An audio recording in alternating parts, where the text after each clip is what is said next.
Hello and welcome to Tête à Tête, France 24's flagship interview show. Our guest this week is Admiral Pierre Vandier. He's the Supreme Allied Commander Transformation for NATO. Thank you very much for being our guest. This is one of the two strategic commands of the North Atlantic Alliance. Obviously, there are lots of questions around the future of the alliance. You're in charge of essentially planifying the future, what it means in terms of armaments, of strategies, and so on.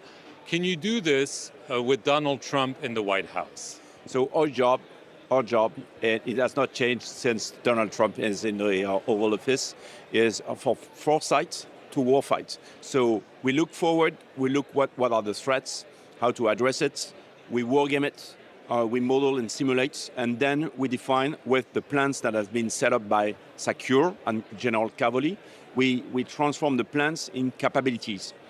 And these capabilities are sent to the nations, and for the Hague Summit, there will be a pledge for the fulfilling of the 25 capability targets of the islands. Each country will say, I'm contributing with such capabilities to SACEUR's plans. So, behind the words we're hearing about NATO, Article 5 being put in question, whether the US will continue to play the role, you're seeing not only words, but facts.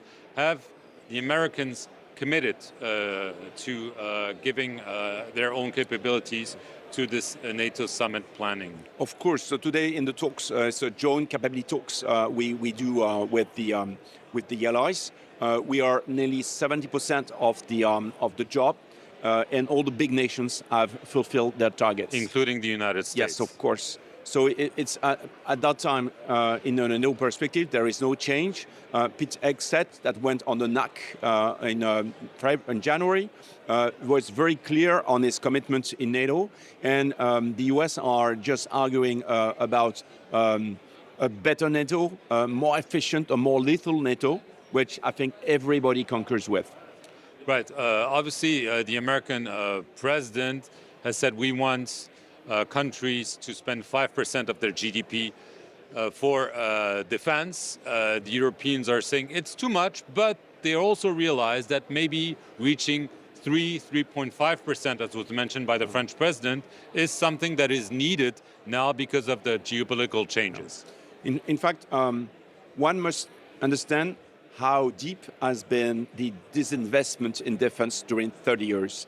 In fact, the figure of 8.6 trillion, so 8,600 billions of euros have not been spent in defense since 30 years. So it's a huge amount of money, and you have a sort of debt. You have a technological debt, you have the stockpile debt, you have the stuff debt, where we lack of a lot of things to be able to fulfill the plans we need to enforce in order to defend and deter the alliance, which is the aim of the alliance. So today there is a huge effort, and the US are just saying, we need you to do that effort. A collective defense is not a US defense. It needs the stakeholders, the members of the alliance to do their part of the job. So in a way, Donald Trump could maybe save NATO instead of torpedoing it. But so there is nothing new.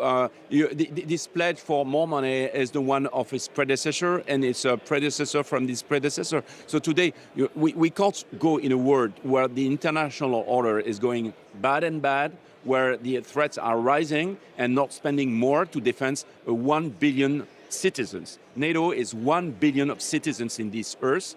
And today it represents 50% of the worldwide military expenditures. We need to do more to be defended. Right. There's also questioning about whether Russia, which is seen as the #1 threat by NATO, is still seen as such in Washington right now. We've seen the about face on Ukraine. This is also probably worrying European allies, especially those close to Russia. There are discussions about finding an agreement on Ukraine, because this deadly war is something I think nobody wants to go on, and a sort of military victory is not foreseen in the months or years which are in front of us. So this is the question of Ukraine. But looking at NATO perspective, Russia is still a threat. It's a long-term threat because the architecture of security inside Europe has been partly destroyed. And so the Eastern countries feel under pressure and they have to be defended. It's what NATO is about. Right. What has changed since 3 years in Ukraine? I mean, Russia has brought back rather classic war in Europe. The Europeans were sending troops to Africa, other places, fighting terrorism, but not a real war. We've also seen the use of ballistic missiles, the return of the nuclear threats, just within the space of 3 years. So during 30 years, we experimented a sort of easy war that was expeditionary and against terrorism, where in fact the weapons we had were the weapons that were designed for the end of the Cold War, and so they were very efficient against symmetric, but so efficient against asymmetric threats. Today we rediscover symmetric threats and the fact that you need mass, you need weapons, you need ammo to deal with this. And we've seen in Ukraine a shift in the way we wage war with new layers of technology that arrive. We've seen back the EW, so the electronic warfare, but we've seen arrival of AI, of satellites. You have a case about use of SATCOMs on the combat on the field. We've seen drones and unmanned, and so we are seeing a new technology which is arriving in the field. And so the big deal for Europeans is not only to build more of what they have today, more of the same, but to be able to build the new industrial base, which is addressing the new capabilities we need. Obviously, you need a lot of money for this. The EU has pledged an 800 billion euros plan, taking military spending out of the deficit criteria. Do you think this is enough to fulfill the gap that you just described, or how much is needed in your view? So I'm not an economist. I just can tell you that the capability targets the nations have granted will ask a stronger effort. So today they are nearly all of them around 2%. We know that 2% of GDP. So we know that to fulfill the targets, they need to do more. More because more money to have more capabilities, but more to accelerate because we have a question of time. We don't have that much time to be able to have a stronger NATO, a more lethal NATO, in order to prevent bad events. What is a bad event? I mean, why are we in such a hurry? When you war game and something, you see Russia pushing into Moldova, Baltic countries, members of NATO, for example. Is this why you feel that it's an emergency? So NATO plans that has been made by Secure are just working on that. So they address the question of an invasion of NATO AOR and a way to deter that or to push back and then to defend the AOR. And so to do that, to answer on the Russian threat, we've seen determined that they're able to lose a lot of people, a lot of soldiers to fulfill their goals. Then we need... Even North Koreans. We need the capabilities to change their calculus, to make them pay a higher price for an attack and to be able to push them back. What are the major gaps in terms of armament in Europe?